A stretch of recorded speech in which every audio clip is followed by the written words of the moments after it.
I was down bad years ago, and my morning routines would usually start off with me busting a nut.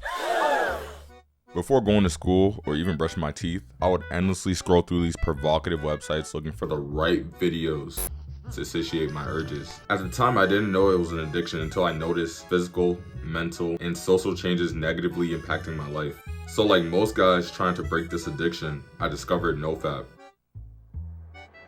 But only around the month of November, since No Nut November was a thing where you don't touch your pee-pee for an entire month. And shortly after I discovered that, I was showcased countless NoFap videos on YouTube and quickly realized how serious of an addiction this was for most guys. And after practicing it for almost the entire month of November, I inevitably relapsed, ending my streak that I had going on. I would beat myself up about it, get extremely agitated and frustrated with myself, thinking about how all my discipline to not masturbate would all go to waste. So as a result, it made me extremely anxious, thinking that if I deviated anything from perfection that NoFap YouTubers would preach, that I would have to restart my streak and all the benefits I had from that streak would go away. Until something clicked to me over some time. I didn't put too much pressure on the streak. It was more so trying to drastically reduce the temptation and removing that bad habit from my life with the following tips I'm about to give you right now. Number 1, you gotta be preoccupied. Now what do I mean by this? So bro, I noticed when I was constantly slapping my meat around, I had way too much free time on my hands with no direction whatsoever. So when I first started working my first job at age 16, that being KFC Taco Bell, I stopped very shortly, but not entirely. I'm gonna get to that. Due to the fact that that was my first ever job, and at that age I was excited to work before all my other friends, there was something there to keep me busy, and it actually ended up taking most of my days because I was being productive. And it felt more rewarding than just jacking off to a pixelated screen. When that happened, I reduced the amount of instant gratification I was getting from the hub. But I'm not gonna lie bro, there were some nights here and there where like temptations would come in and I would relapse from time to time and do it all over again.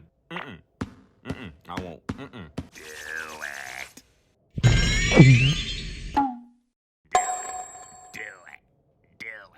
Just do it.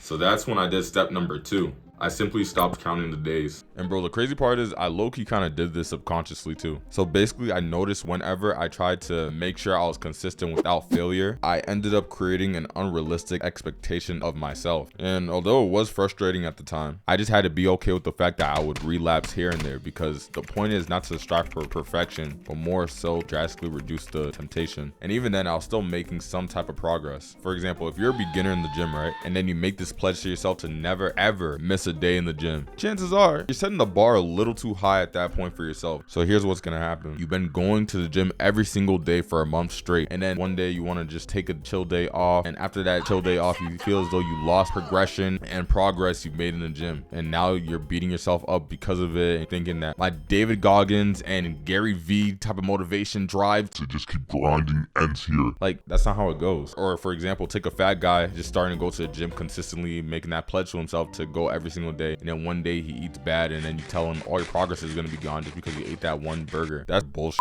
The only time it really compounds into you losing progress is if you miss that one day, then that one day compounds into 2 days, and then 2 days compounds into 3 days, and then 3 days compounds into 4 days, and then 5 days. You feel what I'm saying? And then before you know, you're going back to your old habits of just relapsing and being on the hub 24/7. Plus, after noticing the benefits, I don't even think you're going to even want to go back to doing that anyway, especially when you apply step 3. And that's by replacing the habit with a more fun, productive habit. For me, for example, I just started doing like Muay Thai. I've been doing that for like 3 weeks now, and I'm having a lot of fun with it. Granted, it's expensive, and I'm hoping, y'all could get me paid so I could continue doing that.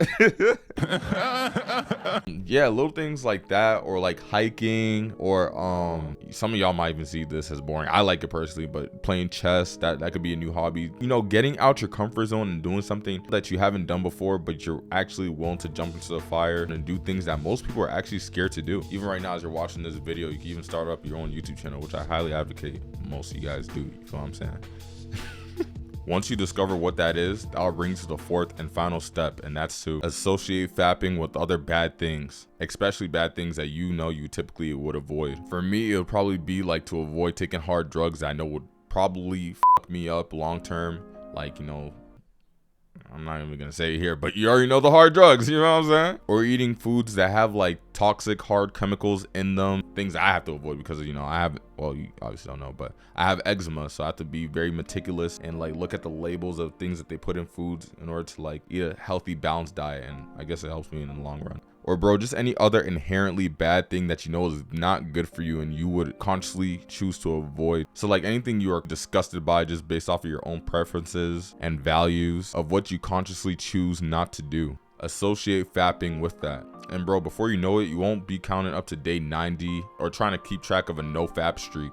You'll simply just be a guy who doesn't do that at all. That's the simplest way I got out of the habit. And I'm sure if you guys employ it and actually implement some of these tips that I've discussed over in this video today, it'll definitely help you out in the long run. But yeah, bro, that's all I got for this video. I'm gonna say the typical stereotypical YouTuber shit that most I'm gonna say the stuff that most YouTubers say, and that's to like and subscribe if you found any value in this video, and put I made it to the end of the video in the comments, or just comment something. I don't know. If you got any value from this, comment value. Yeah, we'll just put that. Comment value. I'm gonna see you guys. Peace.